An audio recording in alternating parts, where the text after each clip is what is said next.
À côté des tombeaux des épouses du prophète, on trouve ceux d'Aril ibn Abi Taleb et de Abdullah ibn Ja'far Tayyar.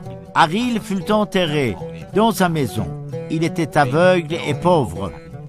Dans son enfance, il était très attaché à son père Abu Taleb. Lorsque la sécheresse avait frappé la Mecque, le prophète de Dieu et Abbas s'étaient rendus auprès d'Abu Taleb pour lui demander de leur donner 2 de ses enfants afin de lui alléger la charge.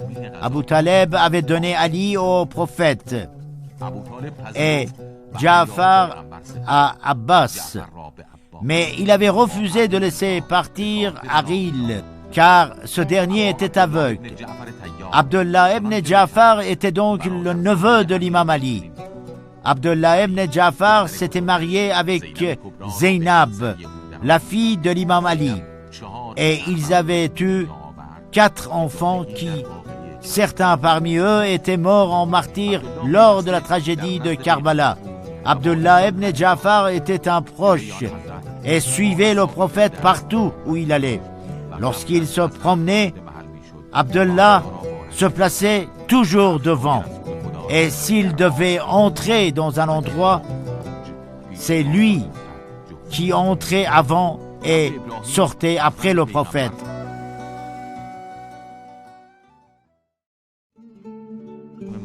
Deux ans après le martyre de l'imam Hussein, paix sur lui, les habitants de Médine s'étaient soulevés contre Yazid, le despote, et avaient le contrôle de la ville. Mais celui-ci envoya un bataillon de son armée pour venir massacrer les révoltés. Beaucoup de gens qui éprouvaient de l'affection pour l'imam Ali ibn Hussein, Zayn al-Abidin, s'étaient mobilisés pour aller assumer sa protection.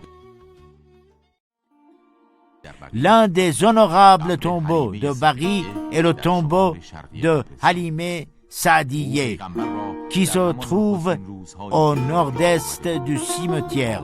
Cette dame avait allaité le saint prophète lorsqu'on le lui avait confié pour l'amener avec elle dans le désert. Pendant 4 années, elle avait gardé le saint prophète chez lui. Elle fut vraiment une bonne mère pour lui.